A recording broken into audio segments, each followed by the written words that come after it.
બોટાદ જિલ્લાના ગંડા ખાતે આવેલ દાદા ખાચર કોલેજમાં મહિલા જાગૃતિ કાયદાકીય શિબિર યોજવામાં આવી હતી। આ શિબિરમાં રાજ્યના કેબિનેટ મંત્રી આર પરમાર, મહિલા આયોગના chairman Lilaben Ankolia, collector, SP, DDO, આરોગ્ય અધિકારી સહિતના અધિકારીઓ હાજર રહ્યા હતા। મહિલાઓ પર થતા અત્યાચાર તેમજ અન્યાયનો સામનો કેવી રીતે કરી શકાય તેમજ મહિલાઓ પોતાનું રક્ષણ કેવી રીતે કરવું અને મહિલાઓના ઉત્થાન માટે રાજ્ય સરકાર દ્વારા અમલમાં મૂકેલા કાયદાઓ તેમજ યોજનાઓની રાજ્યના કેબિનેટ મંત્રી આત્મા પરમાર તેમજ મહિલા આયોગના ચેરમેન લીલાબેન આંકોલિયાએ વિસ્તૃત માહિતી આપી હતી। જ્યારે શિબિરમાં મોટી સંખ્યામાં મહિલાઓ હાજર રહી હતી।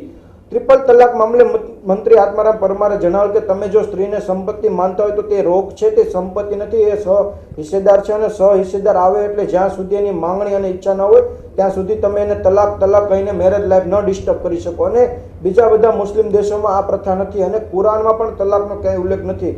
એક પ્રોસિજર તરીકે મૌલવી અને સંસ્થાઓ આની વકીલાત કરે છે। મહિલાઓને સરકાર તરફથી મળતા લાભો તેમજ કાયદાકીય માહિતી મેળવી હતી તેમજ દરેક તાલુકા મથકો અને ગ્રામ્ય કક્ષાએ આવી શિબિર યોજવામાં આવી હતી, મહિલાઓએ માંગ કરી હતી।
આજે બોટાદ જિલ્લાના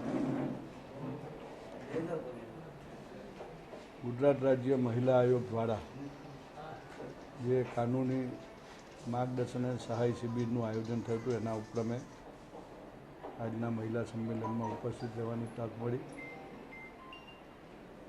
સવારથી લગભગ 11 વાગ્યાથી આ કાર્યક્રમની શરૂઆત થઈ હતી અને અત્યાર સુધી આ કાર્યક્રમમાં મહિલાઓની સતત હાજરી રહી છે। એ મહિલા જાગૃતિની એક સારી નિશાની છે।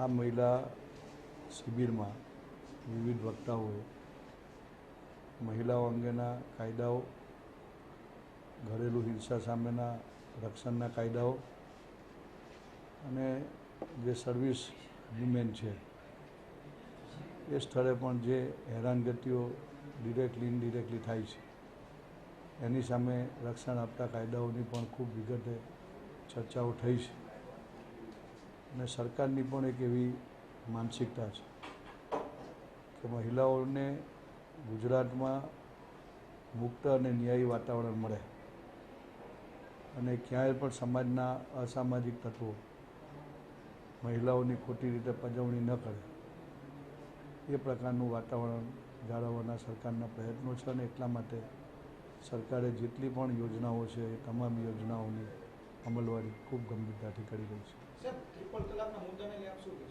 ટ્રિપલ તલાકમાં તમારા ઉપરવાળાએ બધા બહુને પૂછ્યું છે, ઉપરવાળા નેતાઓને. હવે એમાં કંઈ મારે વધારે કહેવાનું એવું હોય તો કહું. એટલે સ્વાભાવિક છે કે સ્ત્રીને તમે જો સ્ત્રીને સંપત્તિ માનતા હોય તો દેટ ઇઝ રોંગ.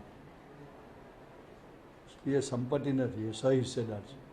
અને સહિસ્સેદાર આવે એટલે જ્યાં સુધી એની તમે માંગણીને એની ઈચ્છા ન હોય ત્યાં સુધી એને તમે ક્યારેય તલાક કહીને એમના મેરેજ લાઈફને ડિસ્ટર્બ કરી શકો નહીં.